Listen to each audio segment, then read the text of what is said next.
Hey guys, tonight we slip into a candlelit corner of history, quiet, hushed, and brimming with secrets.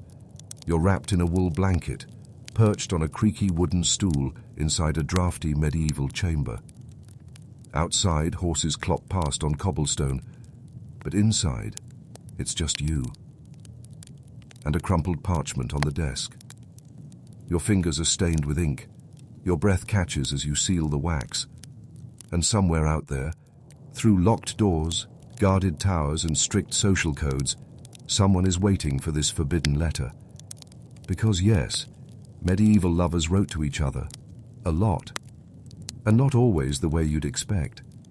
Their letters were sweet, daring, philosophical, petty, wildly inappropriate, and often coded so thoroughly they may as well have been written by raccoons on espresso. And tonight, you're going to read every last one. You probably won't survive this, honestly. Not without blushing, face-palming, or gasping at least once. So, before you get comfortable, take a moment to like the video and subscribe, but only if you genuinely enjoy what I do here. And as always, post your location and local time. I love seeing how far this sleepy little channel stretches. Now, dim the lights. Maybe turn on a fan for that soft background hum, and let's ease into tonight's journey together. You tuck yourself deeper into the wool blanket and pick up your imaginary quill. It's the 12th century. You've just fallen for someone you're absolutely, positively not supposed to love. Maybe they're a noble. Maybe they're already married. Maybe you're both cloistered in religious orders and will be absolutely doomed if anyone finds out. Or hey, maybe you just met them at a May Day festival and they looked incredible next to a bonfire. The problem is, in medieval Europe, public romance is mostly a no-go. Marriages are often arranged for politics or property. Passion? That's for troubadour songs and dangerous poetry, not for polite conversation. So what do? You write. Secretly. Furiously. Passionately. In the shadows. Behind curtains. Inside hidden pockets. Under bed straw. Because ink doesn't judge. And parchment doesn't scream. That's why we begin here. In the flickering firelight. With whispers on vellum. Historians still argue whether these letters were more common among nobles or clergy, since literacy was skewed toward the elite and the monastic. But love finds a way. Some surviving letters were dictated to scribes and then copied in disguised handwritings. Others were scribbled in margins of prayer books. Yes, right between psalms and Latin grammar drills, there's a note like, "I burn for you like the sun burns the crop fields." And no, it's not always Shakespearean. One young man from 15th century France wrote, "My stomach pains me with the absence of your voice." Romantic? Maybe. Digestive? Definitely. Many of the letters that survived come from courtly traditions, the sort that lived in the castles, not the cottages. These were long, poetic things, drenched in metaphors about birds and seasons and stars. You might read something like, "Your hair is the fine gold thread of heaven," or "My thoughts gallop toward you like a loyal steed." Honestly, you'd need a thesaurus, a prayer, and an herbal sedative just to finish writing one. But that's not all. Some lovers didn't just rely on words. They included pressed herbs, rosemary for remembrance, sage for wisdom, rose petals if they were feeling bold. Others tucked in tokens, bits of ribbon, miniature sketches, or even locks of hair. Yes, the medieval world was big on hair keepsakes, slightly creepy but very sincere. There's one documented case in 1327 where a Benedictine nun wrote to a young knight who'd visited the abbey. She described his voice as a bell that stirs the soul, and ended her letter with, "I write this by moonlight, with trembling fingers and a fasted heart." You wonder if he ever wrote back, or if she buried that letter under a floorboard, hoping it would never be found by her abbess. Some letters used clever openings to avoid detection. One might begin with, "To my cousin in the north, regarding the inheritance of our grandmother's cloak. And then, 2 paragraphs in, the switch flips. And when I last beheld your face, I feared my body would fail me. Boom. Love confession. Hidden in estate talk. Smooth. Here's your quirky tidbit. Some monks, forbidden from romantic entanglement, still found ways to express desire. Not with words, but with illuminated letters. A monk in 14th century Italy illustrated the first letter of a psalm with 2 snails kissing, beneath which was a teeny blushing man holding a flower. Historians still don't know if it was a joke, a coded message, or an act of lonely rebellion. Of course, not all letters were beautiful. Some were petty. In one from the 13th century, a rejected suitor wrote to a noble woman, "May you age as a pear does, fast, bruised, and eventually forgotten." Yikes. The medieval burn book was alive and well. Another letter, supposedly penned by a young English widow, began with, "Your absence is a wound, and your silence pours vinegar in it." She then spent 4 paragraphs describing her dreams of him showing up with bread, cheese, and, her words not mine, "eyes that melted the cold from my bones." This was followed by a postscript. "Please bring more honey." Romance and grocery requests. Peak human behavior. It's also worth noting that many of these letters weren't sent. Some were never meant to be. They were practice, fantasy, a form of emotional release in a world with strict rules and narrow roles. One surviving scrap of parchment in a convent simply says, "I thought of him again today." That is all. You wonder what became of her. By now, your imaginary candles burning low, you can almost hear a distant lute strumming from another room. The air smells faintly of damp stone and rosemary. Maybe you're holding your own love letter, never sent. Or maybe someone's writing one to you, hiding it between the pages of a prayer book or slipping it into the binding of a borrowed manuscript. And as you stretch and yawn, just remember, even in the coldest towers, the quietest abbeys, and the most hopeless corners of the past, people found ways to whisper, "I'm thinking of you." The ink is still wet on your fingertips as you glance over the parchment. But tonight your curiosity deepens, not just in what lovers wrote, but how they wrote it. Because saying "I love you" in medieval Europe wasn't exactly safe or simple. Not when half the village might report you for improper feelings. Your family has arranged your betrothal to someone with twice your wealth and half your charm, and the local bishop is nosier than a bored neighbor with a feather duster. So how did medieval lovers sneak their feelings past prying eyes? You tilt your head toward the candlelight and lean in, because now it's time to crack open the clandestine tool belt of medieval love, codes, disguises, and tricks of the quill. Let's start with invisible ink. Yes, it existed. Medieval writers occasionally used lemon juice, milk, or even onion water to create hidden messages. When dry, these looked like blank parchment. But when held over a flame, just carefully enough not to scorch it, the secret would emerge in ghostly brown writing. Historians still argue whether this was used more for espionage than for affection, but some believe clandestine love notes may well have been hidden in those blank pages, just waiting to be read in firelight. Then there's the mirrored script, a favorite among the especially paranoid. You'd write the entire letter backward, so the only way to read it was by holding it up to a polished surface, usually a bronze mirror or a glassy bowl of water. Extremely inefficient? Yes, but undeniably romantic in a dramatic, let's meet in the orchard under cover of darkness kind of way. Of course, not everyone had mirrors or patience, so they leaned into metaphor. If you read, "The sparrow longs for spring," you're not dealing with ornithology. That's medieval for, "I'm lonely and I miss you. Please come before I go mad and start talking to the furniture." And "The rose bends toward the sun." You guessed it. "I want to kiss you so bad it's hurting my soul." Even punctuation became part of the game. There's evidence that some writers used dots, dashes, and decorative marks to indicate hidden meanings, like emotional Morse code. A heart-shaped flourish might mean, I love you. A rose doodle might signal a meeting spot. There's even a theory that some love letters included number sequences referencing biblical verses to cloak romantic declarations inside piety. Then there's the fake identities. This wasn't just reserved for court intrigue.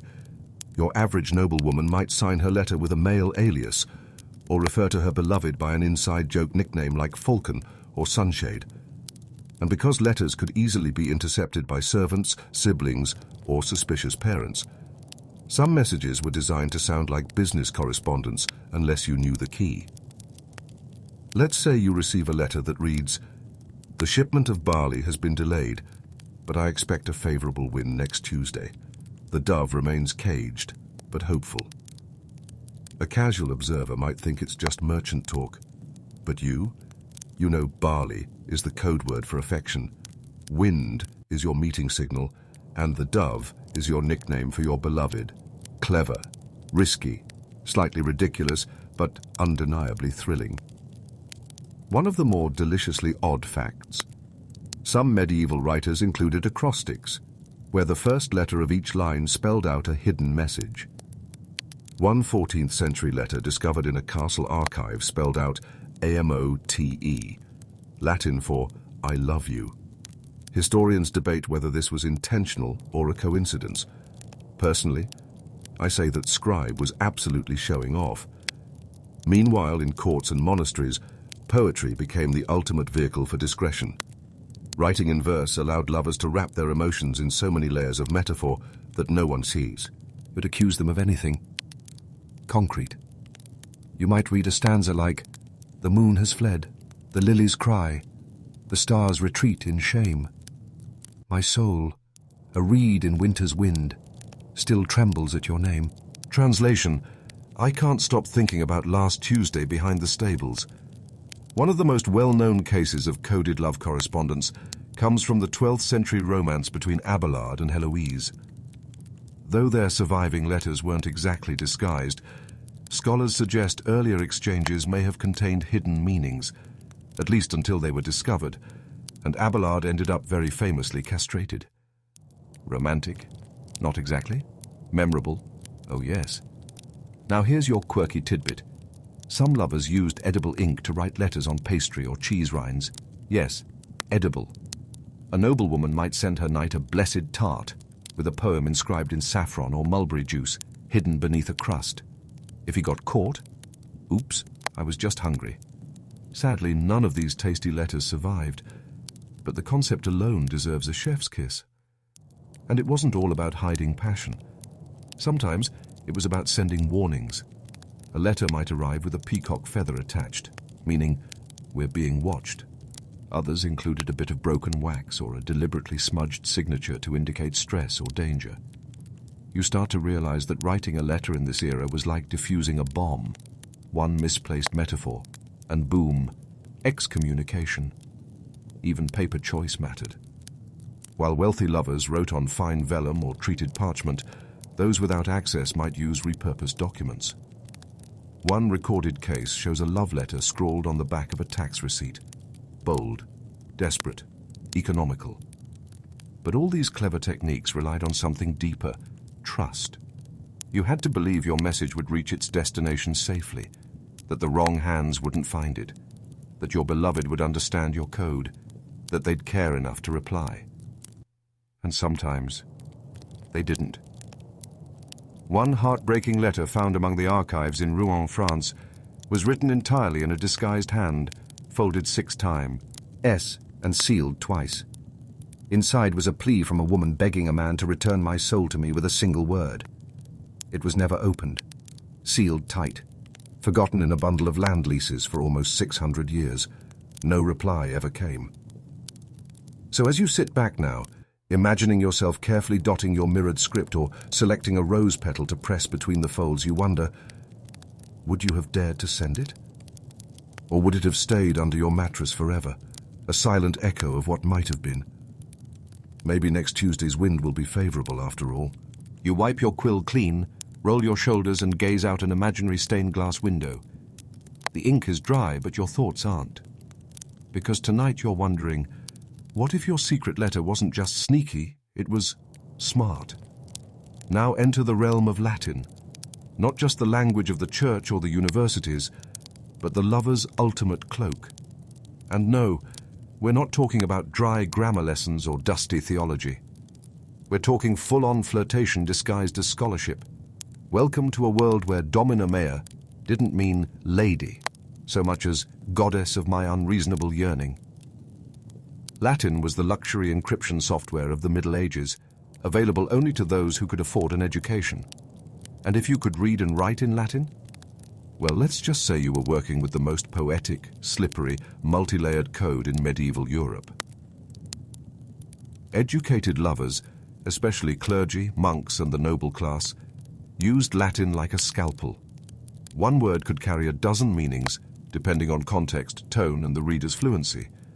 So when you write flammam cordis me sentio crescere, sure, it literally means, I feel the flame of my heart growing.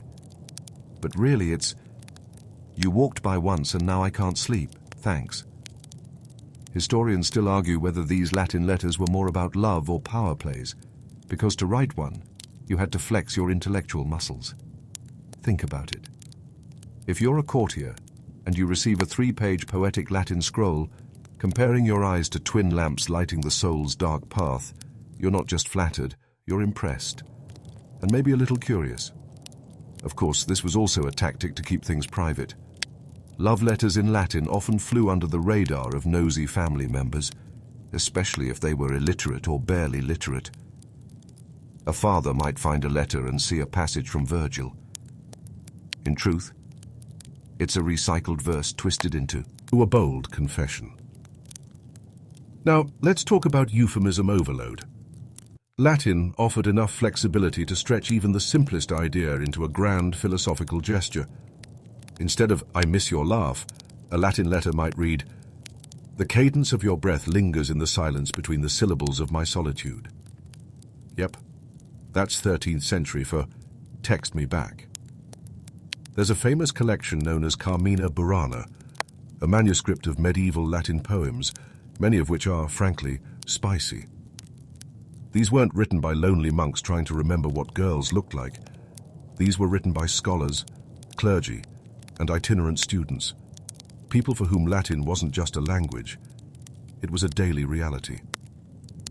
And sometimes, when wine was flowing and spring was in the air, those same scholars picked up their quills and got creative.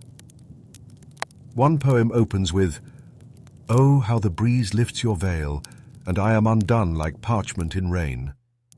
A little dramatic? Sure. But you'd read it again. You'd even write back. The tricky part? Not all Latin letters were strictly romantic.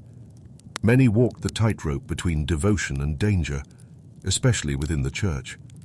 Some monks used spiritual language to express human longing, cloaking desire in divine metaphors.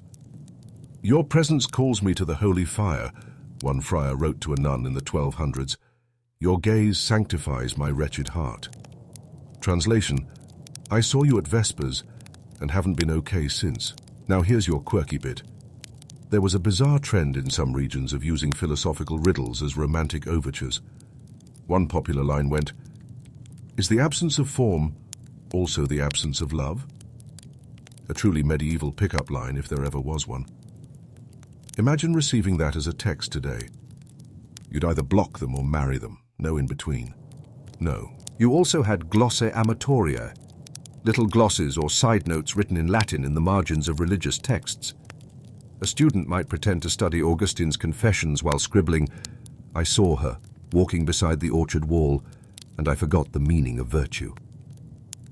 Some of these marginalia were so poetic, they ended up being copied and passed around like medieval Tumblr posts. One surviving letter, believed to be from a Paris theology student to a noble girl, read, "Let our souls argue like Cicero and Caesar, fierce but bound by admiration. My rhetoric is yours, my logic yours, my longing undisputed." Scholars debate whether the girl replied, but if she did, you can bet she did it in Latin, with a little smirk behind her veil. But Latin also had its limitations. It was formal, heavy, and sometimes too ornate for real vulnerability. That's why, despite its scholarly appeal, many letters mixed Latin with vernacular languages, French, Middle English, Occitan, a kind of hybrid love code like Domina mea, je suis votre jusqu'au dernier souffle. My lady, I am yours until my final breath. The mixed language approach created a rhythm, a back and forth of elegance and intimacy, like wrapping a rose in velvet and passing it under a door. Now imagine you're the recipient. You unfold the parchment, breathe in the faint scent of lavender ink and read, Ad te, stella mea, scribo sub nocte, cum cordis mei tumultu. To you, my star, I write beneath the night with the tumult of my heart. You smile. Then maybe, just maybe, you pen something back, in Latin, with 3 metaphors and a wax seal shaped like a phoenix. Because while the world around you may demand obedience, modesty and silence, this moment, this little scroll in your lap, is freedom. You set aside the Latin scroll, stretch your fingers, and slide down a social level or two. Because let's be honest, not everyone in medieval Europe had access to fancy parchment, a library's worth of poetic references, or the ability to say, I burn for you, in 3 classical languages. Most people didn't even have formal writing skills. But that didn't stop them. Tonight, you're trudging through muddy village paths, past thatched roofs and smoke-choked chimneys, where young peasants and tavern maids had their own ways of writing love, even if writing didn't always involve ink. Welcome to the world of peasant love notes, full of puns, riddles, kitchen stains, and an honesty so blunt it could knock you off your stool. Here's your reality check. Most commoners in the medieval world couldn't read or write fluently. But that didn't mean they were emotionally illiterate. In fact, many knew songs, rhymes, and riddles by heart, passed down orally, then scribbled down by someone else if needed. If a ploughboy was in love with a shepherd's daughter, he might not send her a letter, but he could carve her name, or something resembling it, into a tree, sneak her a clover, or recite a raunchy verse behind the market stall. And those who could write, even barely, got creative. One surviving note from a 14th century English labourer reads, in shaky Middle English, To me heart I send me Ceor, for she is sweet as honey and more stout than ale. Stronger than ale. That's honestly kind of romantic, if slightly damp with yeast. Peasant love letters often included livestock metaphors, charming, if not entirely flattering. You'd see lines like, Your eyes are bright as a goat's in spring, or I wait for thee like a cow waits for grass. That one kind of hits, honestly. It's needy, adorable, and very on-brand for rural Europe. But where these messages really shined was in humour. Forge, tortured sonnets. This was love with a wink. One example, scrawled on the back of a baked goods ledger, read, To the girl with flower in her hair and mischief in her eyes, I will wed thee if you keep thieving my pies. A threat, a compliment, and a marriage proposal in one. Efficient. Even those who didn't write found ways to express longing. Folk songs became travelling love letters, full of riddles and suggestive turns of phrase. In the German tradition, Minnesang told of longing from afar, sometimes with lyrics like, She gave me no ribbon, yet I am tied. Meanwhile, English ballads might describe a girl waiting under an oak tree for her lover, who's galloping, like the laws on his heels. And then there were gifts, the medieval emojis. A lump of beeswax shaped into a heart, a chicken feather dyed red, a wood shaving curled into a ring. You might not have a castle, but you had hands, a fire, and some sap. You'd figure something out. Quirky fact for you. In parts of medieval Poland and Hungary, lovers gave each other decorated spoons. Yes, spoons. Lovers' spoons were hand-carved with hearts, stars, and sometimes crude jokes etched along the handle. Giving one was the prelude to courtship, or maybe just a polite way of saying, I like you more than I like soup. That's commitment. Now, not every peasant love story was sweet. Some were messy, and some were downright spicy. One field record from Yorkshire shows a woman hauled before the local manor court for sending a loaf of bread marked with her name and a heart to a married miller. She defended herself by saying it was just bread. The court was not impressed. Still, you admire her hustle.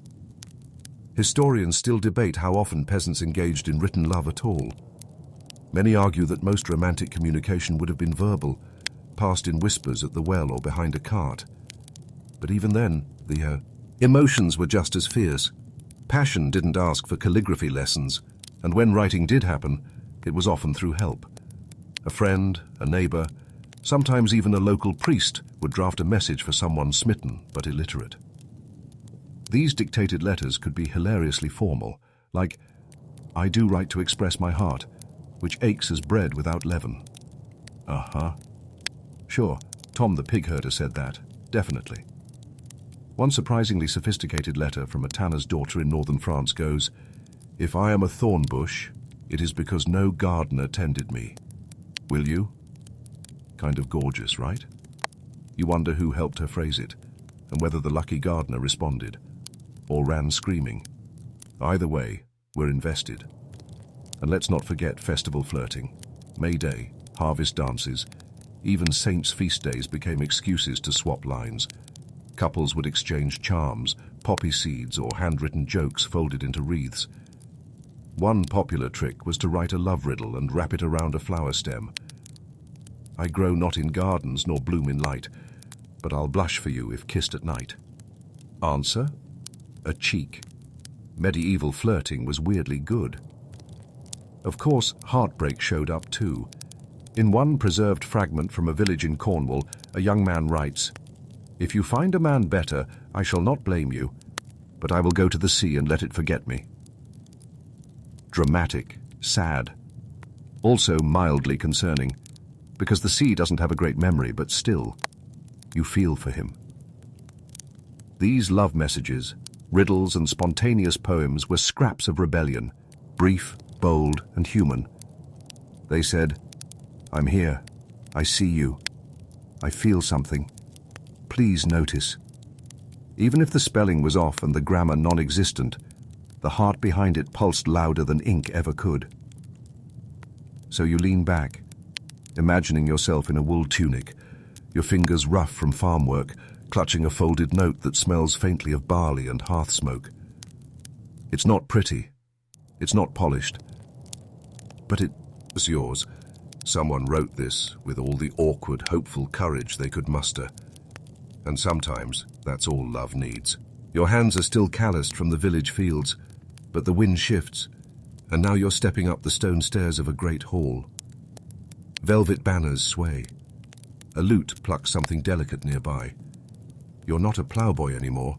You're part of the elite, where love is less about chasing someone through barley and more about navigating an emotional obstacle course so complicated it makes modern dating apps look like child's play. Welcome to the high art of courtly love, where flirtation had its own rules, its own vocabulary, and sometimes its own legal consequences.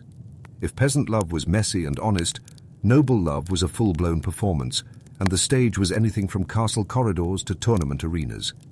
Forget, will you go out with me? Try, I am but your humble servant forever imprisoned by the glimmer of your noble presence. Right. Totally casual. Historians still argue whether courtly love was ever real, as in, did these elite lovers actually feel what they wrote, or was it just intellectual gymnastics designed to show off? Either way, the letters they left behind are nothing short of poetic melodrama. Start with the basics. If you were a knight in love with a noble woman, especially one married to someone else, which was frankly common, your letters had to follow an unspoken code. You couldn't say, I love you. That would be too crude. No, you had to compare her to celestial bodies, swear eternal loyalty, maybe declare that your soul had died upon first seeing her. You weren't just in love. You were wounded by love, fatally preferably. A typical opening might read, To the jewel of all earthly brightness, whose gaze binds my spirit like iron chains, and yet heals me with a single word. Translation: Hey, just thinking about you. How was the feast last night? And it wasn't just knights.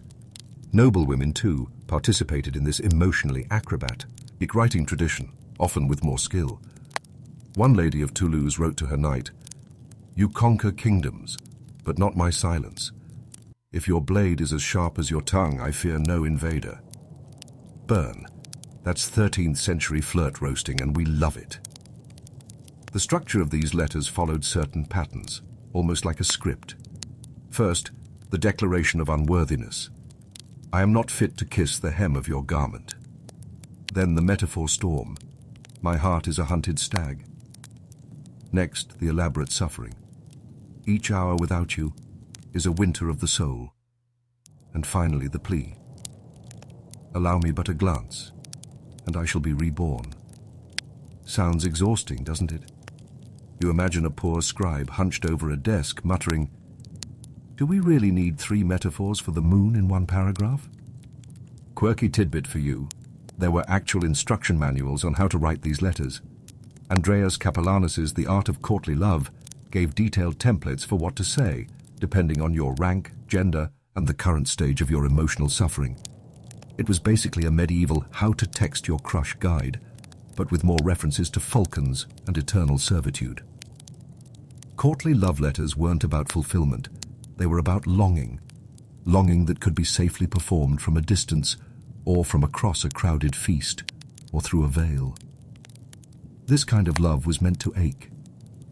It was supposed to be noble, self-denying, and most importantly, never consummated. If it was, it often lost its purity. Still, people got creative. One surviving letter from a troubadour in Provence included not just romantic verses, but also a hand-drawn maze with a tiny heart at the center. The idea? If you reach the heart, you've unlocked my soul. Historians debate whether that was adorable or just deeply, deeply extra. And here's the thing. These letters weren't always private. In many courts, they were shared aloud, sung by troubadours, or passed around for entertainment. Imagine someone reading your love texts at a dinner party. Yeah, terrifying. But in some cases, nobles used these letters as a form of social climbing, flirting publicly with someone above their station, hoping their literary charms would open doors, or hearts, or at least get them invited to the next joust. Some letters even included quests. You might receive a note that said, "If you truly love me, prove it by retrieving the silver ribbon from the chapel door before the bell tolls thrice." Courtship as an escape room, basically. But with all this ritual, things could go terribly wrong. One poorly phrased metaphor? Social suicide. A young nobleman once compared a lady's smile to the gleam of steel before battle. She was not impressed. He later wrote a retraction letter calling her gentler than lambs, and offering, in his words, 6 goats, 3 songs, and my shame. Whether she accepted is lost to history, but the goats definitely made it awkward. And here's where things get trickier. Sometimes these relationships did turn real. You'd get emotionally tangled in the very fiction you were performing. A lady writes a pretend swoon. A knight writes back with an imaginary vow. Suddenly someone sneaks a real kiss in the rose garden, and now your fictional longing is not so fictional. At that point, you'd better hope your letter didn't fall into the wrong hands. One intercepted message in a Burgundian court included a scandalous verse. "Even the moon hid behind clouds when I found you beneath the ivy." The result? The knight was exiled, and the lady sent to a nunnery, which feels a little harsh considering they were just really into ivy. Yet despite the risks, the rituals endured, because for all its absurd, itty, courtly love offered something rare: permission to feel. In a world of duty and arranged marriages, these letters let people dream. Pretend. Pretend they had choices. Pretend they were desired. Pretend they had the right to say, "I miss you."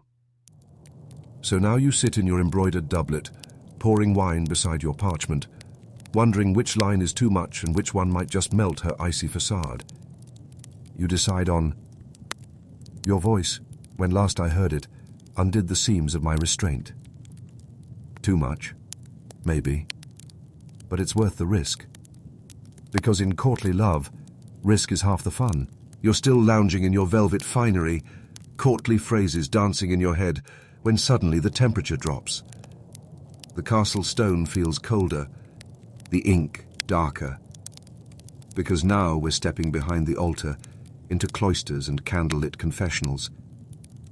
You've entered a stranger space, where love letters tangled with guilt, scripture, and silence.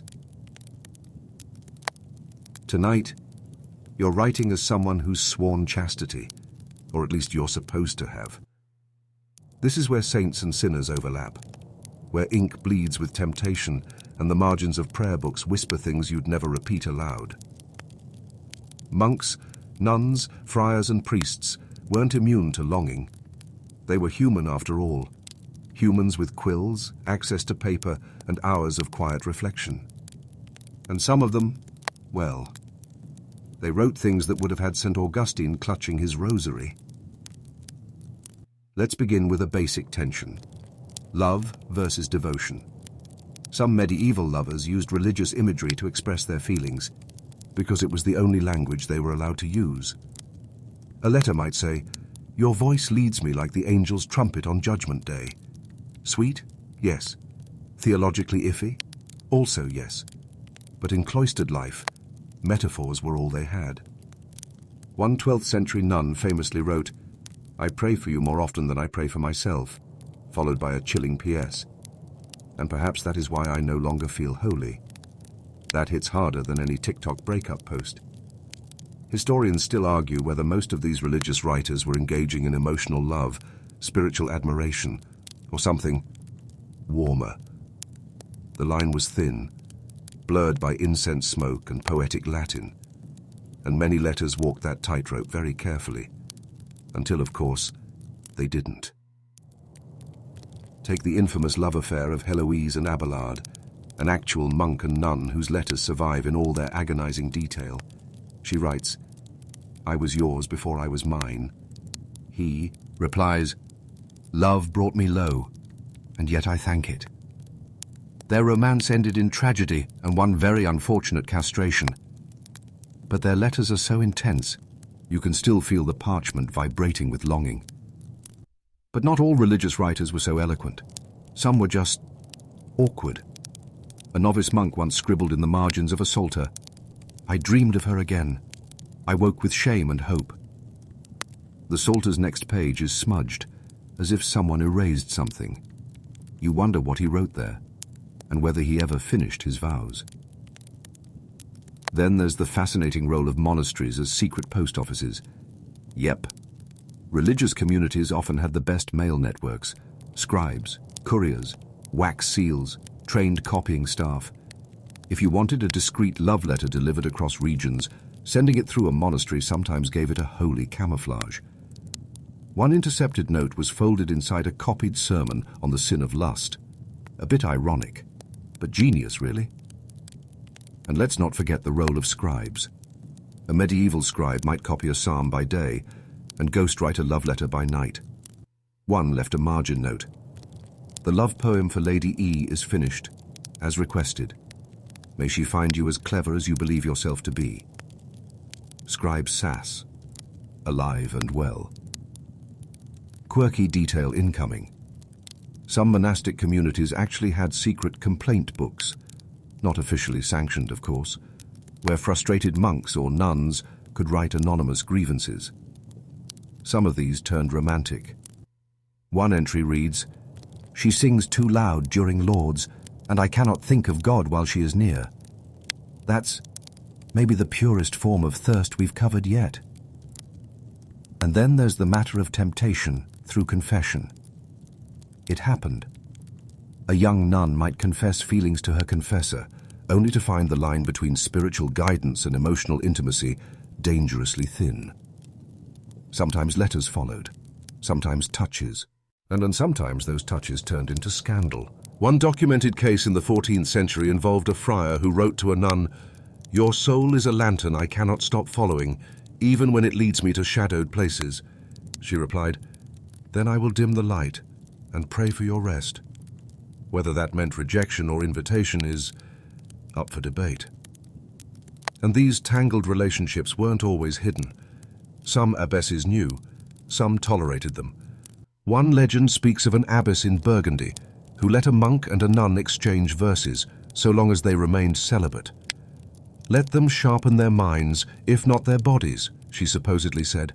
Honestly, icon behavior. But there were risks, huge ones. Discovery could mean expulsion, public humiliation, even imprisonment. Yet still, the letters were written. Sometimes slipped beneath bread loaves, sometimes wrapped around rosary beads, sometimes sewn into hems or hidden behind altar tapestries. One particularly haunting find was discovered inside the binding of a worn hymn book. It read, "I kneel before the altar, but my mind rests in the shape of your name." The paper was faded, torn at the edges, and unsigned. The letter may never have been sent, or maybe it was written just once, read, and hidden forever. It's a strange thing. Imagining people devoted to divine love, struggling with very human longing. But the letters show us that they didn't deny it.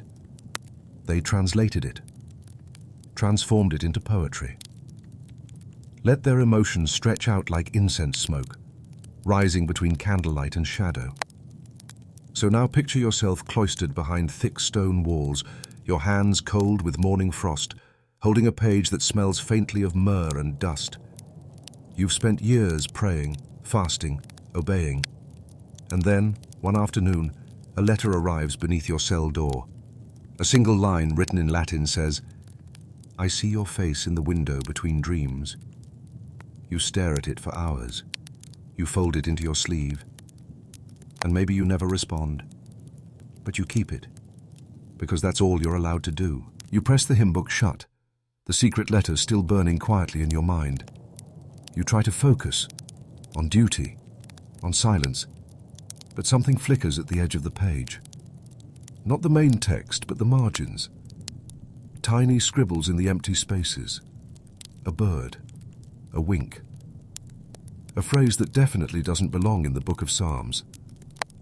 And just like that, you've entered one of the most delightfully rebellious corners of medieval romance, the margins. Yes, love found its way into the literal margins of medieval life. If passion couldn't be shouted aloud or posted on a notice board, it could whisper from the edges of the parchment. And those whispers? Some of them were saucy, ridiculous, heartbreaking, and so bold they'd make a bishop blush.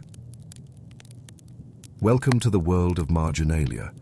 Those little doodles, notes, rhymes, and messages crammed around the real text in books.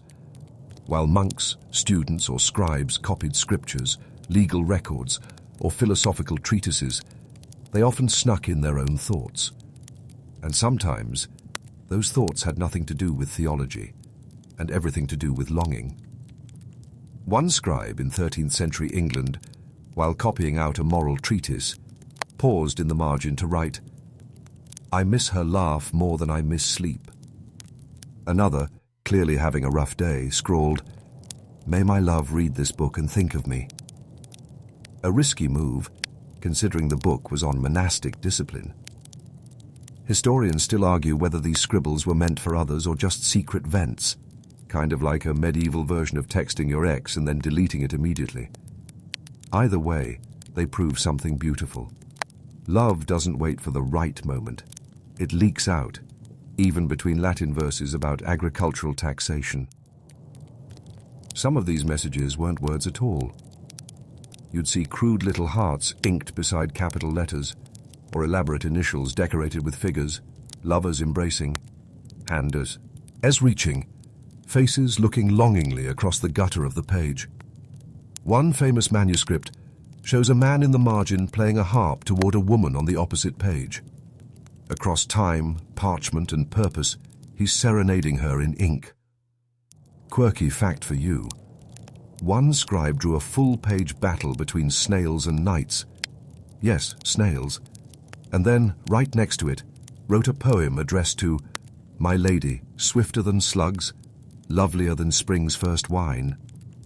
Romance and mollusks, a pairing history never expected. Some marginal notes were funny, teasing. You'd find snippets like, "She says I eat too loud but still smiles when I pass." Or, "If Brother Thomas looks at her one more time, I shall spill ink in his stew." Honestly, petty monastic gossip is elite content. You start to wonder if they had entire drama cycles playing out in calligraphy. And it wasn't just monks. University students were notorious for turning textbooks into notebooks of the heart. One medieval student in Paris added this gem beside a section on Aristotle's metaphysics. "Philosophy is fine, but I would rather study the curve of her neck." Okay, Aristotle, take a back seat.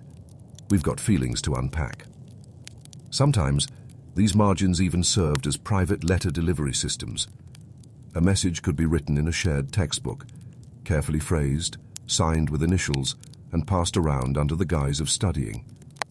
One prayer book from the 14th century has a tiny inked hand pointing to the margin where someone had written, "Go to the last page."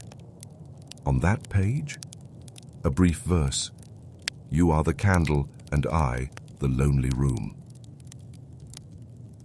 Heart equals stolen. Not all marginalia was romantic, of course. Some was pure mischief. Doodles of bums, frogs with trumpets, monks chasing butterflies. But love still made its mark. You could be reading a heavy theological treatise on penance and find a lone sentence in the corner. She smiled at me, Toddy. I'm undone. There's also a phenomenon scholars call emotive glossing, when a reader adds commentary to the text they're reading, but in a deeply personal tone.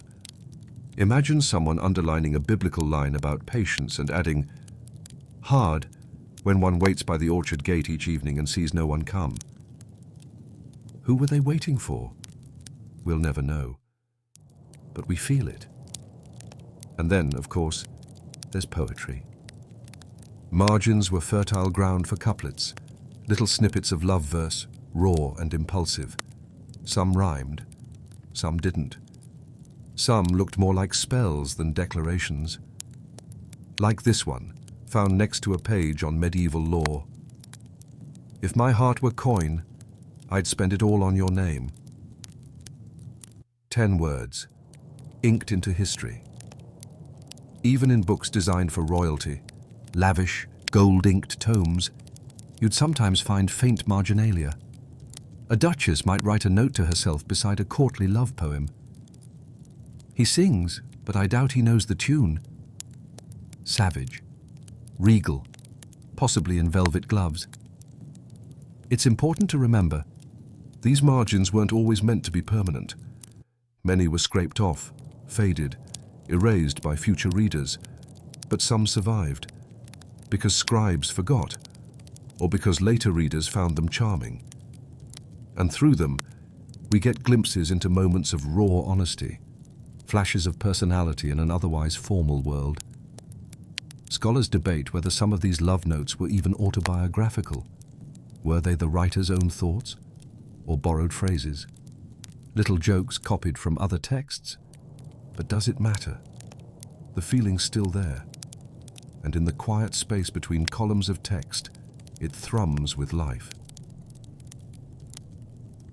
So now you imagine yourself again, hunched over a manuscript in a cold scriptorium. Everyone else is focused on psalms. You, meanwhile, are carving a little line in the corner of the page, just for her, or him, or someone you can't stop picturing during morning mass. You write, "Let this ink find your eyes someday. Let it know it waited." And then you keep copying the next psalm, as if nothing ever happened. You're still blinking at that little line in the manuscript's corner. "Let this ink find your eyes someday." When the lights dim, the whispers grow bolder, and the stakes get much, much higher. Because now we're entering the part of the story where love letters stop being adorable little side quests and start becoming dangerous, sometimes fatal. This is the section where secret messages get intercepted, reputations are wrecked, and someone usually ends up in the stocks with their tunic inside out. Welcome to the scandals. Medieval society ran on appearances, honor, piety, obedience, all words people said loudly at dinner while slipping notes under the table. And when someone broke the rules, especially romantic rules, you can bet it didn't stay secret long. In fact, one intercepted letter could be enough to start a family feud, a courtroom trial, or even a political meltdown. Let's start with an absolutely delicious case from 14th century France. A noblewoman, bored stiff in her fortress estate while her husband was off hunting heretics, began exchanging letters with a traveling minstrel. Pretty harmless at first. Some poems, a pressed violet, maybe a lock of hair. But one day, her husband's steward intercepted a reply letter that included a hand-drawn map to her private garden gate. You don't need a PhD in medieval marriage to know this was a catastrophically bad idea. She denied everything, of course, claimed the minstrel forged it. Historians still argue whether she was telling the truth or if the steward forged it to gain favor with her husband. Either way, the letters were publicly burned, and the minstrel mysteriously disappeared shortly afterward. Cue dramatic loot sting. Another scandal unfolded in Italy, where a well-respected scholar fell hard for the daughter of a local merchant. They exchanged coded letters, quoting Cicero and hiding insults as flirtati. Ons. Think of it like a very intense game of romantic Scrabble. But when her father found the letters, he didn't just forbid the relationship. He took the girl to a convent and tried to marry the scholar off to someone else on the same day. The scholar responded with a public letter of protest, which he nailed to the church door. Spicy, very Reformation core, but this was a century early. One quirky twist? The daughter apparently snuck her own letter into the convent library, hidden inside a hollowed-out copy of the Consolation of Philosophy. It read, "This is no consolation, only silence." A dramatic mic drop, Boethius style. Sometimes the letters themselves were dangerous, even without the romance. Consider this. Love letters could easily be mistaken for political conspiracies. They were often written in cipher, included mysterious names, or referenced rendezvous in unfamiliar locations. If a local lord intercepted one, he might assume you were plotting against him, especially if it was delivered by a suspicious-looking messenger with bad handwriting. One famous example comes from England, where a young squire named Alric wrote secretly to a lady in waiting at court. Unfortunately, he tried to be poetic about it, writing phrases like, "Our fire must remain hidden in the shadow of the hawk's wing." Cute, except hawk's wing was also slang for a faction plotting against the king. Oops. He ended up arrested, interrogated, and only released after several noble families vouched that he was, quote, "just deeply, embarrassingly in love." The parchment in question? Still archived, still kind of cringe. Of course, not all scandals ended with torture chambers and monastic exile. Some ended in mockery. In one northern village, a group of gossips got hold of a young woman's love poem, written in painfully earnest rhyming couplets, and copied it dozens of times, posting it to barn doors and church pews. The original poem began, "Your smile is sharper than the sword of saints." By the fifth mock version it read, "Your snore is louder than the bell of doom." Brutal, but honestly, kind of iconic. There were also stories of women turning the tables. One merchant's wife in Flanders discovered that her husband was writing passionate letters to a brewer's daughter. Instead of confronting him, she penned her own letter pretending to be the mistress. It read, "I'm bored of your love and your small coins. Find a new fool." She left it where she knew he'd find it. And oh yes, he sulked for months. In some court records, we even find forged love letters used as weapons in disputes. A rival might produce a fake letter proving an affair, hoping to ruin a marriage or eliminate a political enemy. One trial in Bohemia involved a lord who claimed a priest seduced his sister. He found the priest's letter in a wall niche. The handwriting? Suspiciously similar to his own steward's. The judge ordered both parties to publicly read the letter aloud while under observation. Midway through, the steward fainted. Case dismissed. Courtroom drama, medieval edition.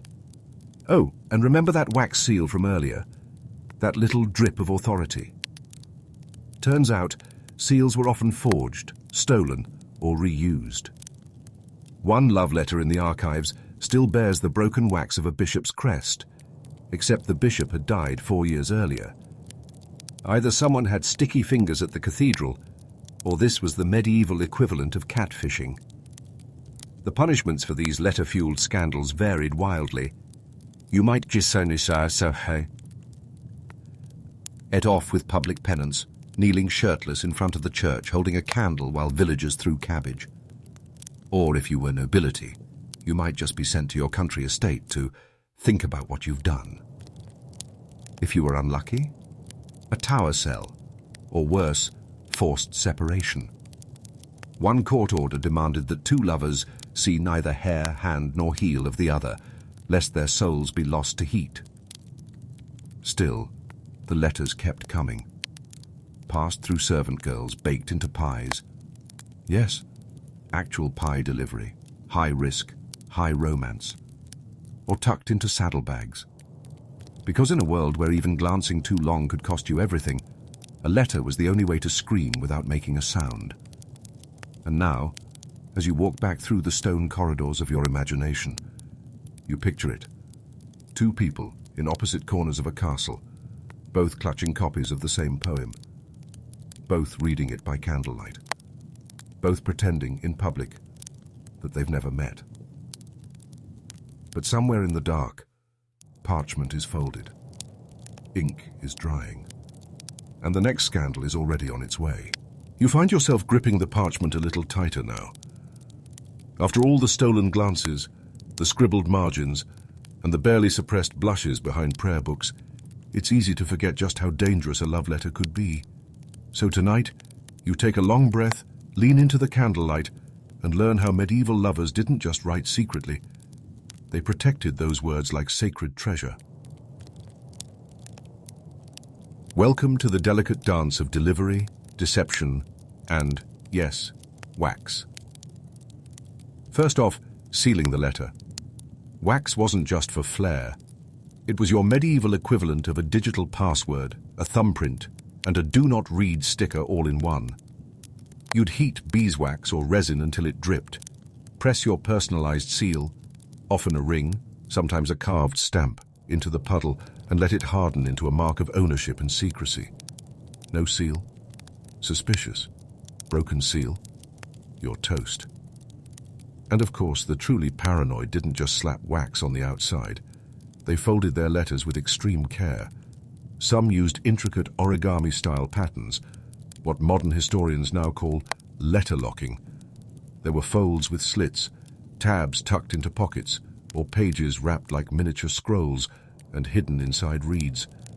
Think of it like medieval envelope engineering, but with stakes higher than missing a birthday card. In fact, one 15th century English letter included 3 wax seals and was folded in such a way that you'd have to cut it open surgically to read it, without ruining the pattern. It was from a noblewoman to her secret lover, warning him to destroy her previous letter immediately. Clearly, she didn't trust his filing system. Historians still argue whether these letter-locking methods were widespread or elite only. Some argue even peasants knew a few basic folds to protect their secret chickens for sale messages. Others say elaborate locking was a privilege of those with access to parchment, wax and idle time. Still, if you were clever and a little sneaky, delivery didn't always rely on locks and seals. Sometimes the key was disguise. Let's talk messengers. The best ones weren't professional couriers. They were servants, washerwomen, scribes, and market boys who blended in. The girl who delivered your bread might also be smuggling a verse tucked inside the crust. Yes, that's right. Actual bread letters. A hollow roll here, a flaky scone there. Edible encryption. One nobleman reportedly trained his falcons to carry tiny scrolls attached to their legs. Sounds like a Pixar short, but it really happened. Although most historians agree the birds were probably terrible at romantic discretion. One such falcon supposedly dropped its love letter mid-air, directly into the courtyard of the wrong lady. Cue 2 duels, 1 cancelled engagement, and a lifetime ban on birds. More common were messages passed inside books. Lovers would borrow each other's prayer manuals and hide letters between pages. One ingenious pair in Bavaria took turns annotating a religious manuscript, replying to each other in the margins with ink colours only the 2 of them used. By all external appearances, they were just pious scribes. On the inside, full-on medieval flirting, complete with rhyming banter about sin, salvation, and waistlines. Then there were decoy letters. You'd send one obvious boring message, "Cousin Alfred, the hay will be late again," while hiding the real message in invisible ink between the lines. Milk or lemon juice were popular choices. Once dried, the message was invisible unless warmed by candlelight. That's right, medieval lovers had their own DIY spy kit. Fringe fact time. Some letters were written in mirror script, text reversed, so you'd need a reflective surface to read it. Notoriously tricky to pull off with a quill, but romantically mysterious. Like saying, "Only someone who truly understands me will crack this," or, "I hope this doesn't smudge all over your sleeve." And yes, some went full mask and dagger. There are records of lovers disguising themselves as travelling pilgrims to pass notes in person, or trading places with a sibling for one clandestine meeting. One noblewoman even sent her maid dressed as herself, complete with cloak and veil, to deliver a breakup letter. The recipient read the letter, looked up, and burst into tears. He didn't realize until weeks later it wasn't actually her. We don't know what was in that letter, but wow, imagine getting dumped by a decoy. It wasn't just about passing the message. It was about knowing who could be trusted. Sometimes the safest delivery was no delivery at all. Lovers might agree on preset signals. A red ribbon tied to a tree branch meant, "I received your letter."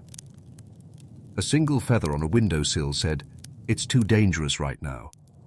And 3 rose petals placed in the chapel's donation bowl. You guessed it. "Meet me behind the stables after Vespers." Of course, even the best-laid delivery plans could go hilariously wrong.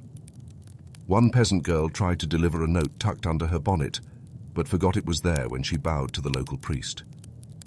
The note fell out, unfolded mid-air, and landed face up on the altar. It contained a poem comparing her lover's biceps to plump turnips. Romantic? Slightly. Embarrassing? Profoundly. But here's the thing. Even when love letters were risky, humiliating, or wildly impractical, people still wrote them, still sealed them, folded them, and sent them out into the world with trembling hope. Because maybe, just maybe, the ink would survive, the parchment would reach its mark, and the person reading it would feel exactly what the sender intended. You imagine yourself now at a table near an open window. The wind stirs your hair as you fold the letter one last time. You press your seal into warm wax, hold it for 3 heartbeats, then release. A courier waits below. Maybe your message makes it. Maybe it doesn't. But for tonight, it's out of your hands and into the quiet hands of chance. The letter's gone now, off into the night, folded tight and sealed with more hope than strategy. But what if you couldn't risk ink at all? What if parchment was too loud, too traceable, too obvious? Well, clever lovers had other ways to speak. Welcome to the world of silent signals, strange gifts, and gestures that said everything without a single word. You start in a blooming courtyard. A nobleman lounges under an almond tree. His lady walks past, trailing a scarf behind her. She doesn't stop, doesn't glance back. But tied to the edge of that scarf is a single white feather. No one else notices, but he does. That feather means yes. Or maybe I forgive you. Or tonight, after prayers. The message is clear, at least to them. This was the code of objects. Little symbols passed between lovers when words were too risky. Some were simple: a pressed flower in a basket of food, a pine cone wrapped in cloth, even a feather left in a sandal. Each object held a meaning pre-agreed upon, shared through stolen moments, or even worked out in earlier letters.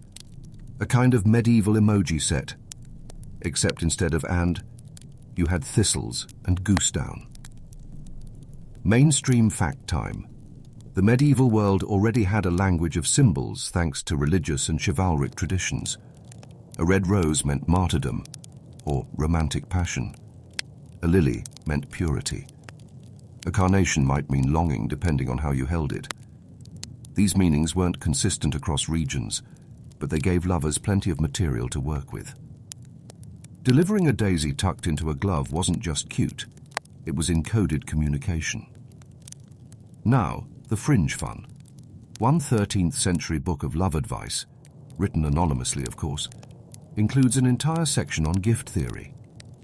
Among the suggested tokens are dried apple slices, symbolizing sweetness after bitterness, pigeon feathers, for devotion apparently, and even a wax model of a heart-pierced wit. It's the pin.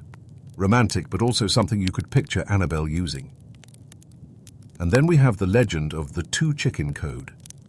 This one pops up in rural French folklore. If a suitor sent 2 plucked chickens with their necks tied together, it meant "I am bound to you." If only 1 chicken arrived. Someone got cold feet. Scholars still debate whether this was actually done, or if it's just the 14th century version of texting the eggplant emoji.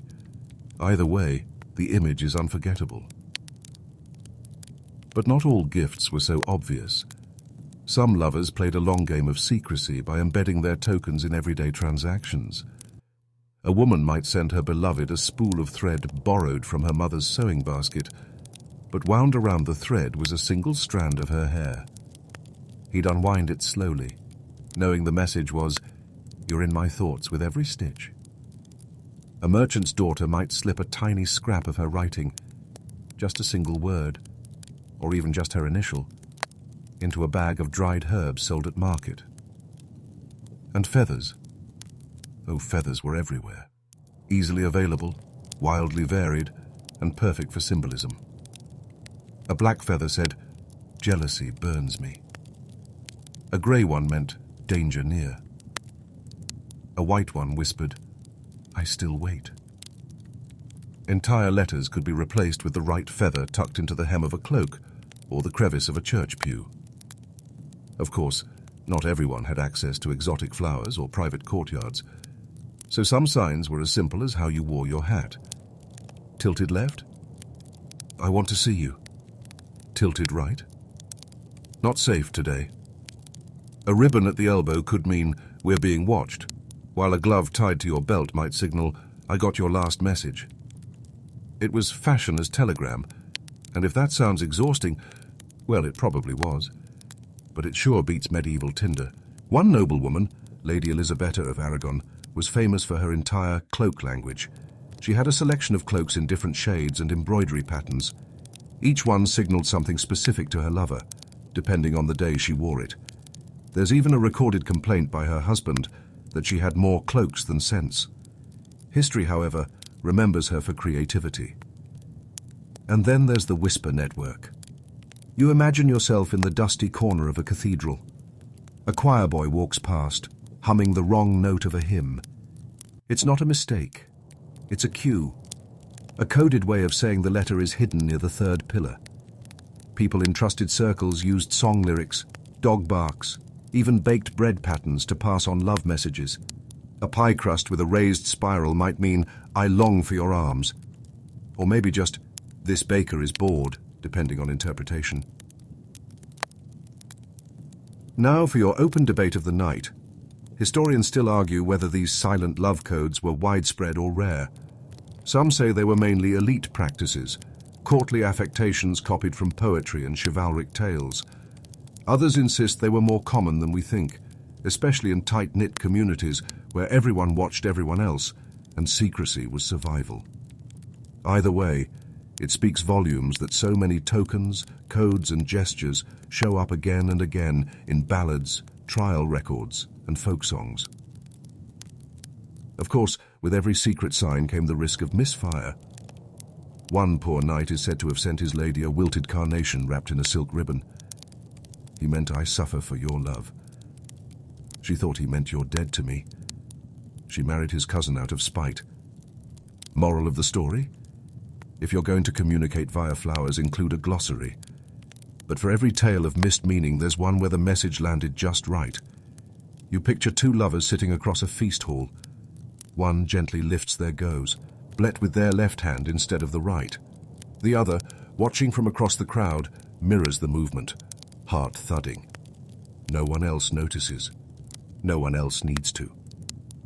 Because in that tiny motion, a sip, a glance, a slight nod, they've said what 1,000 letters couldn't. And now, as you settle into that soft hum of quiet understanding, you imagine the world dimming just a bit, the fan turning, the night air pressing lightly at your window. You don't need words, just one small sign, and someone who knows how to read it. You've tiptoed through folded letters, clever couriers, and silent signals. But now, it's time to crack the real code. The language lovers used once they could write freely. You sit by a candle, quill in hand, heart in mouth, and ask the timeless question, what exactly do I say? Let's not sugarcoat it. Writing a love letter in the Middle Ages was not for the faint of heart. Today, you can text "you up" and still get a reply. Back then, every word carried weight, and tone could be a matter of life, death, or disinheritance. So naturally, medieval lovers got weirdly intense. First, you'd open with humility. Always. Even if you were a duke, you'd start with something like, "To she who holds my soul hostage," or "From the lowest worm in your garden of grace." That's not poetic exaggeration. That's baseline etiquette. You were expected to abase yourself a little, especially if you were the one doing the wooing. This wasn't just literary flair. In a world that took hierarchy very seriously, love had to be framed as devotion. You didn't declare desire like a movie hero, you submitted it like a petition. Scholars argue whether this over-the-top groveling was performative or heartfelt, but let's be real. Even if it was fake, it worked. Emotional drama was the currency of intimacy. After the opening grovel, the meat of the letter came in metaphors. So many metaphors. You weren't just missing someone. You were a dying flame, a ship in storm, a knight bleeding under Cupid's arrows. One 14th century Italian man wrote, "Without your eyes upon me, my soul curls like a scorched leaf." Dramatic? Yes. But also kind of impressive when you consider he probably wrote that on a borrowed desk next to a coughing uncle. Metaphors also let lovers talk about intimate subjects without crossing any PG-13 lines. The rose garden became a euphemism playground. The key to the tower? The falco, and that longs to rest on your glove. We see you, sir. It was a dance between meaning and suggestion, and honestly, it was more creative than most modern pickup lines. Mainstream fact check.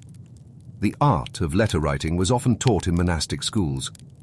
Aristocrats learned from models in books like the Ars Dictaminis, manuals that outlined exactly how to structure letters for every purpose, including love. So yes, even your steamiest "I burn for thee" missive might have been structured like a business memo. Salutation, praise, petition, conclusion. Bureaucracy, the least sexy wingman in history. Yet here's the twist. Some of these love letters were dictated, not handwritten. A noblewoman might whisper her words to a trusted scribe, who then put them to paper. Imagine trying to confess your longing while someone else scribbles it down, quill squeaking in the corner. Awkward? Absolutely. But sometimes necessary, especially if you couldn't write yourself.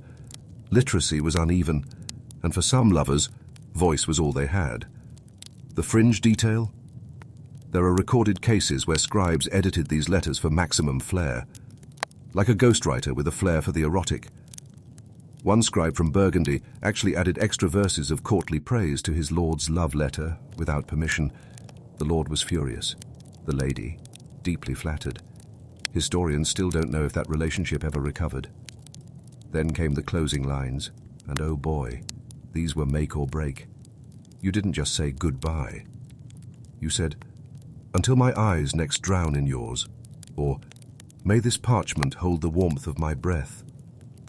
One particularly bold squire ended a letter with, "I remain your humble footstool, awaiting the tread of your mercy." I mean, it's no XOXO, but it gets the point across. And yes, lovers sometimes included drawings. Tiny hearts, a ribbon's twist, a flower inked in the margin. Some even tried their hand at self-portraits.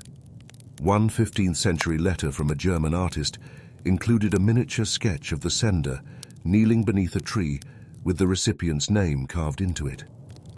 Honestly, we're not sure if it's romantic or a medieval version of tagging someone on Instagram. The real problem, though, wasn't writing the letter. It was walking that tightrope between boldness and discretion. You had to say just enough to move hearts, but not so much that the reader's father or confessor decided to burn it, or worse, reply on your behalf. "Dear sir, my daughter is not impressed with your metaphorical falcon. Kindly desist." Here's where the scholarly debate gets spicy. Some argue that these poetic love letters were rarefied, more aspirational than realistic, mostly written by nobles imitating troubadour songs. Others suggest they were far more common, especially among merchant classes where education was spreading and romantic writing became a form of social mobility. In other words, penning a swoony letter wasn't just romantic, it was strategic. Because let's be honest, not everyone had a dazzling smile or a castle, but a well-written love letter, that could make you unforgettable. That was your best chance to leap class lines, steal a heart, or even change your fate. And many did. There are real cases of marriages sparked by letters alone. Court records show multiple examples where parents begrudgingly approved unions after being moved by the eloquence of a suitor's words. Of course, sometimes it didn't work. A knight once wrote 4 sonnets, 2 letters, and a musical composition to a lady who replied with a single line, "Your efforts are noted, I remain unmoved." That's the medieval version of being left on red.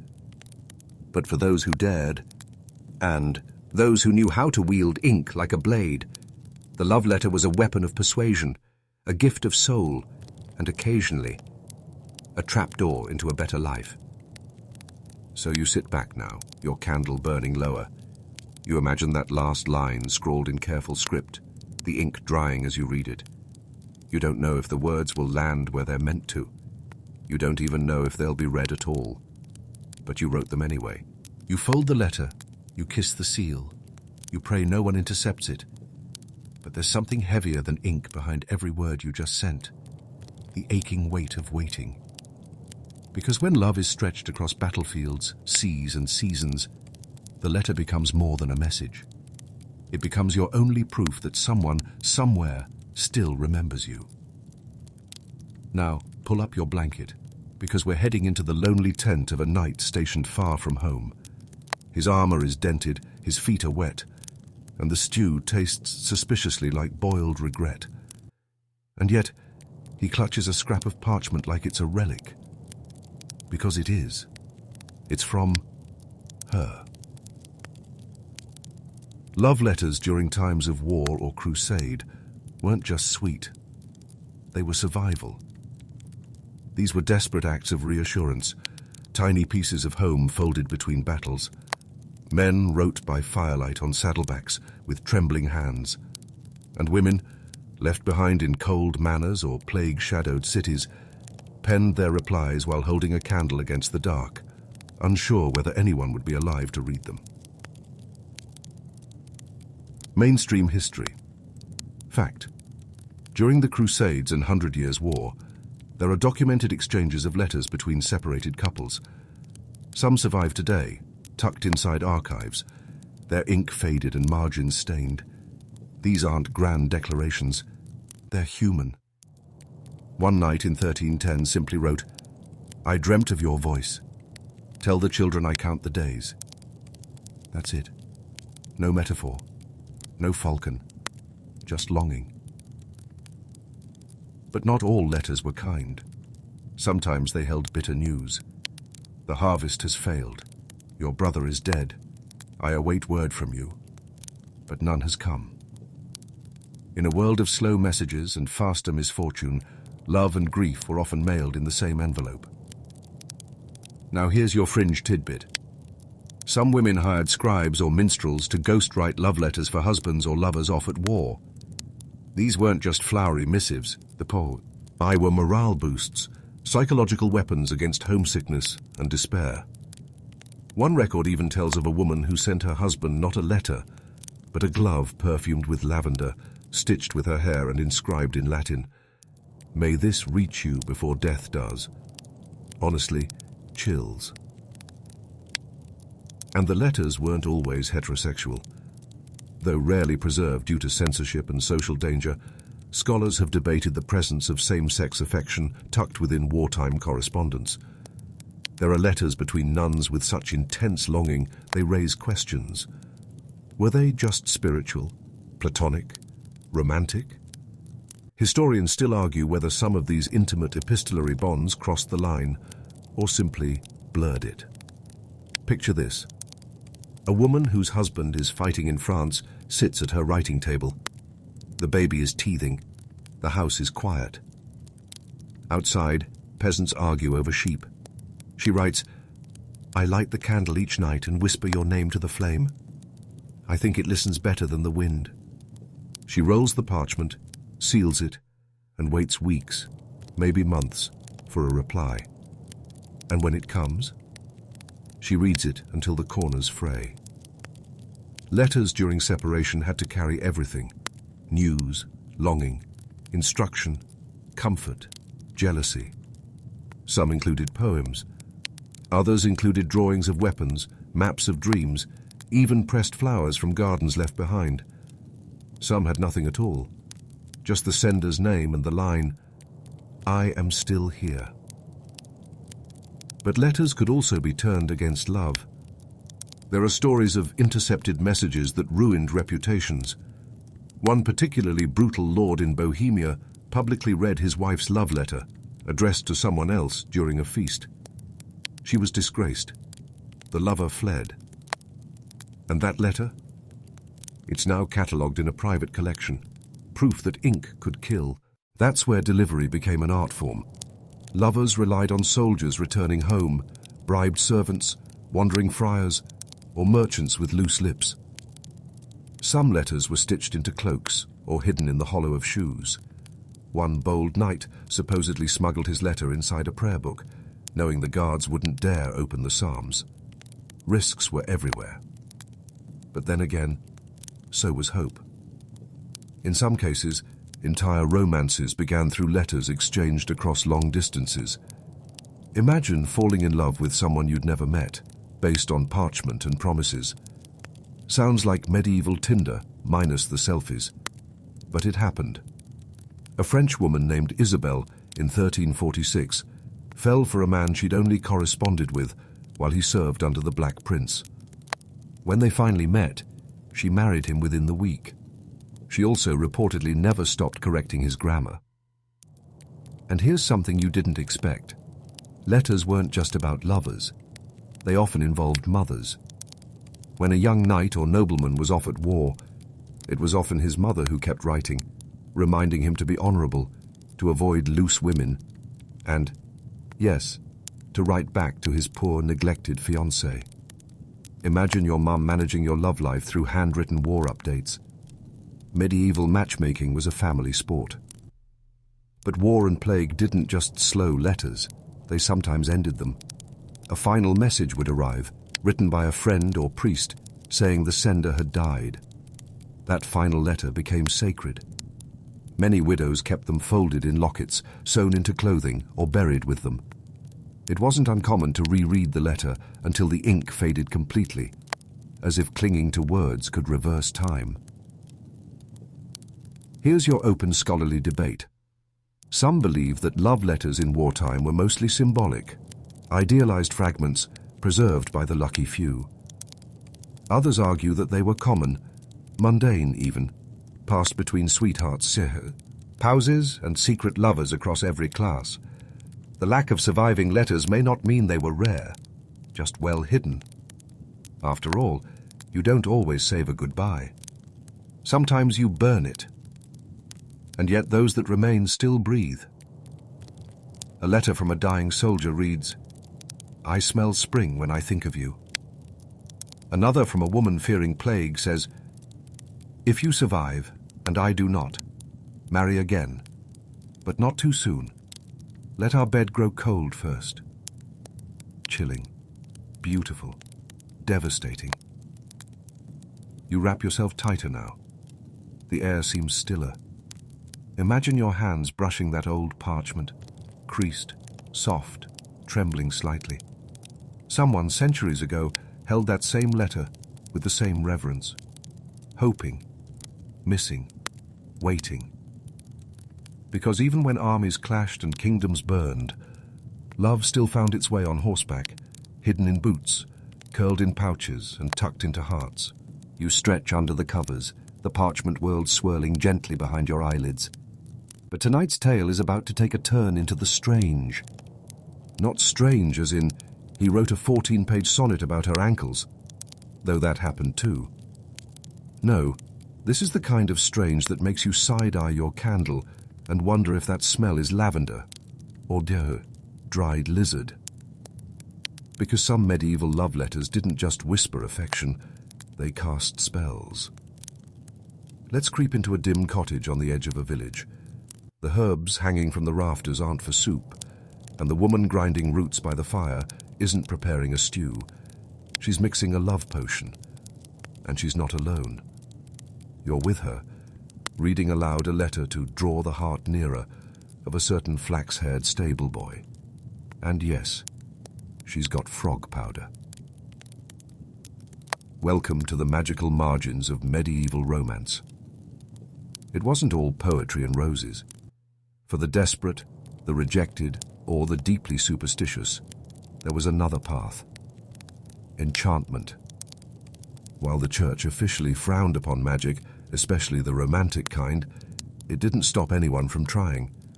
People used spells, charms, and coded letters to woo, bind, or even curse the objects of their affection. Mainstream fact: love magic was widespread across medieval Europe, especially in Italy, France, and parts of England. It wasn't just a peasant thing either. Wealthy women and men consulted cunning folk, herbalists, and astrologers to influence the feelings of others. Sometimes they included their wishes in letters, written with special symbols or lunar timing. Letters themselves became vessels for spells. One might include powdered herbs, rosemary for fidelity, yarrow for passion, vervain for emotional openness. Some were even washed in infusions and dried before being delivered. If you received a note that smelled oddly floral and left your fingers tingly, congrats. You were magi. Cali manipulated. And it gets stranger. Fringe detail time. A 14th century German grimoire includes a spell of binding by correspondence, in which the writer was instructed to prick their finger, smear a drop of blood onto the paper, and write the beloved's name backward 3 times under a crescent moon. Then they'd fold the letter into a triangle and seal it with beeswax and hair. Historians still argue whether this spell was taken seriously, or whether it was the medieval version of a romantic prank. There's even debate about whether these magical love letters were ever meant to be read. Some might have been buried near the beloved's home, hidden in walls or placed under their pillow. Love from a distance, quite literally. It wasn't just about communication, it was about influence. Of course, many letters were just prayers in disguise. One English widow wrote what she called a psalm of longing to a man who didn't know her name. It was more spell than letter, filled with borrowed scripture, veiled metaphors, and an odd insistence that your horse will know my scent. Okay, girl, calm down. The church's reaction: conflicted. Officially, love magic was heresy. Yet privately, even clerics collected charms or invoked saints in personal matters of the heart. Saint Agnes, for instance, was believed to help women dream of their future husbands, especially on January 20th, her feast day. A girl might write her crush's name on paper, fold it under her pillow and whisper a verse. Is it prayer or a spell? Depends on who's asking. There's one documented case, late 1200s France, of a monk who excommunicated a woman for sending her suitor a satanic poem that included herbal instructions and a love charm. She claimed it was just a poem my cousin taught me. He claimed his oxen started walking backward the moment he read it. Honestly, that letter's probably lost forever, but you know it was juicy. And here's a fun twist. Magical letters weren't always used for love. Some were used to end it. Loosening spells could be written and sent to drive a wedge between lovers. One such spell required the writer to pluck 3 thorns, write the lovers' names on a strip of cloth, and then send a letter dipped in vinegar. Acidic breakups, medieval style. You're probably wondering, did people really believe these letters had power? Yes and no. That's the trick with magic. It walks the line between faith and psychology. Did the love potion work? Or did the letter simply convince the receiver that they were wanted badly enough to feel it? Historians still argue whether love magic was truly supernatural or simply placebo with passion. Now here's the tactile part. Some letters included soft items, bits of silk, woven thread, even feathers.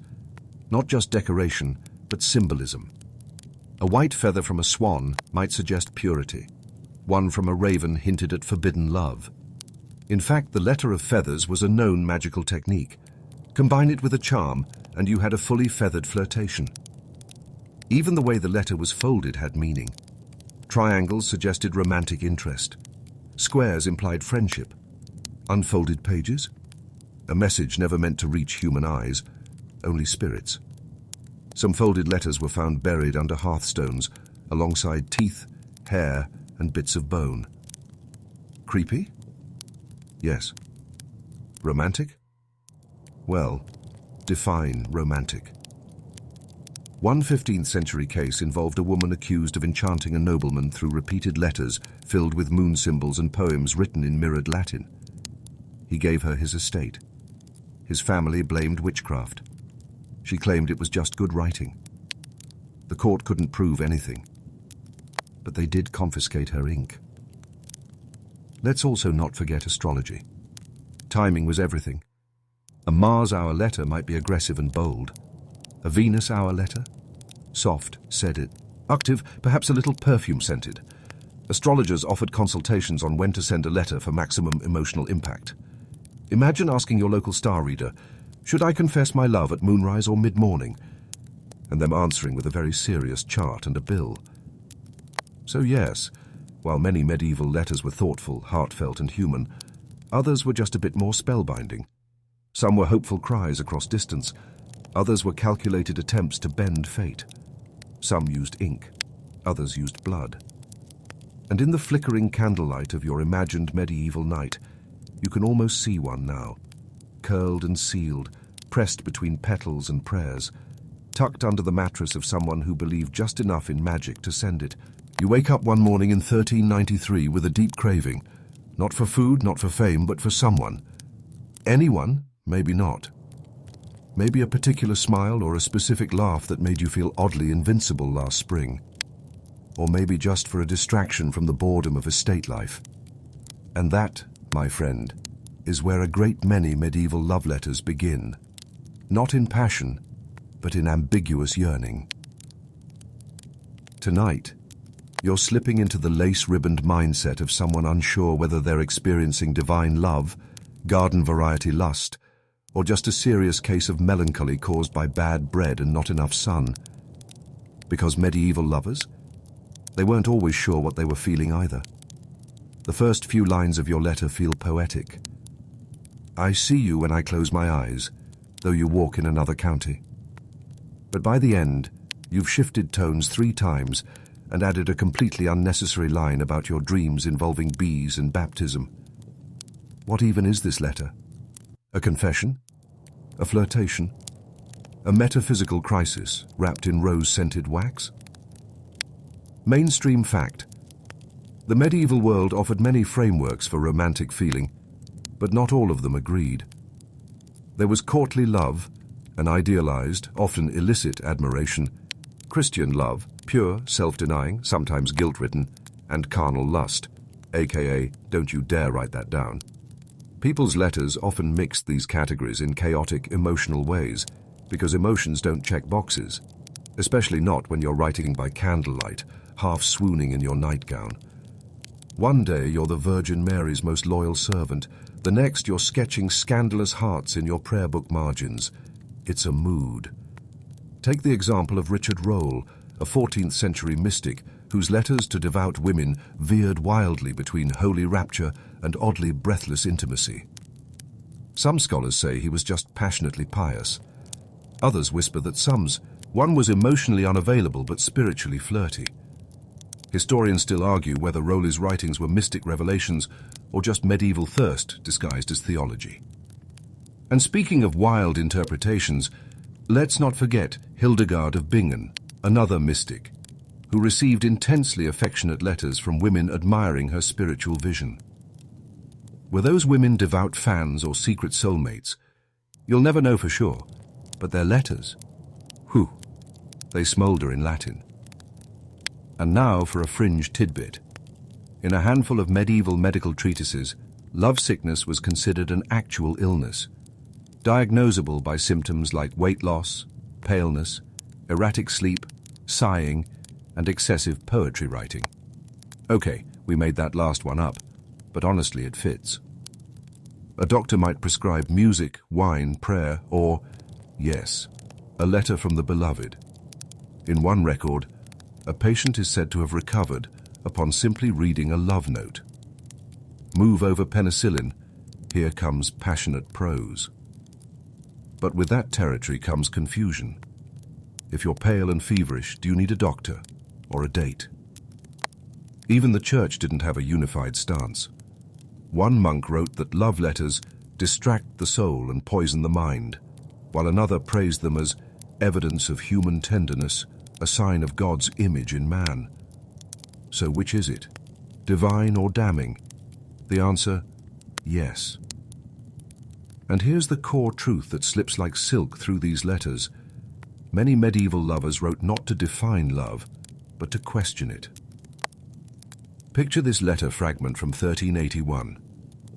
You are in my thoughts more often than my rosary. Does this make me a sinner, or merely human? That's not a confident declaration. That's someone pacing their bedchamber, trying to label the ache behind their ribs. Or this gem from a young nun to a cloistered monk. I do not know whether I love you, or merely wish you to love me. A brutal, beautiful uncertainty. And yet, completely relatable even 700 years later. Some letters border on philosophical essays, invoking Plato's idea of soulmates, or Aristotle's musings on desire. The educated elite sometimes overcompensated with metaphors so dense they required actual footnotes. One nobleman compared his beloved's eyes to the lanterns of Alexandria, leading ships away from the rocks of self-deceit. Smooth? Kind of. Overwrought? Absolutely. Sincere? Weirdly, yes. Here's the secret weapon of the unsure lover, the conditional sentence. You'll spot it again and again.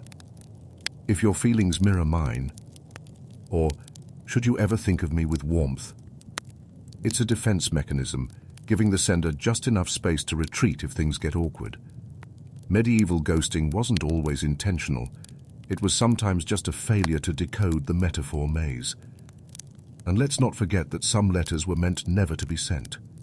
Journals disguised as letters, prayers addressed to you instead of God, emotional rehearsals for a confrontation that never came. Some were hidden behind hearthstones, others tucked into missals. One particularly juicy stash was found in the false bottom of a dowry chest in Rouen. 8 letters, unsent, growing darker and sadder over time. By the last one, she simply wrote, "You are still the first person I think of when I cannot sleep, but now I no longer hope." Open scholarly debate time. Some argue that the ambiguity in these letters reflected the limitations of the time. No vocabulary for sexual orientation, no safe space for emotional vulnerability. Others suggest that ambiguity was the point. Writing around desire was a way to savor it, an emotional slow burn in an age of consequences. And sometimes the letter wasn't about love at all. It was about expression. These were people trying to make sense of what they felt through metaphor, ink, and reflection. They used the same tools to explore love as they did for prayer. Chapter 2, Poetry. Now close your eyes and imagine this. A noble woman sits alone at her desk, candle flickering low. She writes, "I do not desire you, and yet I remember your hands." She pauses, unsure whether that contradicts everything or explains it perfectly. She seals the letter anyway. Because sometimes the answer doesn't matter. Sometimes the writing is the answer. And as your own thoughts swirl in that sleepy place between emotion and dream, remember, medieval lovers may have had parchment and quills instead of texts and emojis, but their hearts were just as messy, just as unsure, just as human. You settle in now, the night deepening like ink seeping into parchment. One more breath, one more page, one final folded letter before we drift away. And this one? This is the letter they never got to send. It's tucked into a pocket, or left under a pillow, or burned, unread, the smoke carrying words into sky instead of across distance. Because for every medieval lover who sealed their message with wax and courage, there was another who hesitated, who stopped halfway through the sentence, unsure of whether to press on or to retreat. And so tonight, you sit with them, the quiet ones, the lovers whose letters were imagined, drafted, but never delivered. This last chapter isn't about what lovers did write, but what they wanted to write, and maybe never could. Picture a young scribe, fingers stained with ink, gazing out across a frostbitten field. His heart's a knot. His last letter was returned unopened. She's in a convent now.